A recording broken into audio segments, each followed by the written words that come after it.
বিশ্বাস হচ্ছে না। ঠিক আছে,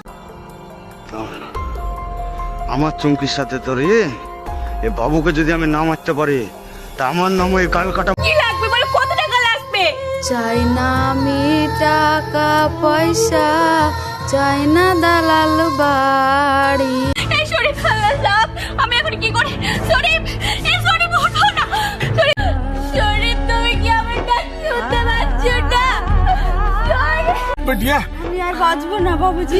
হবে কি না বেটিয়া, হবে কি নাই বেটিয়া?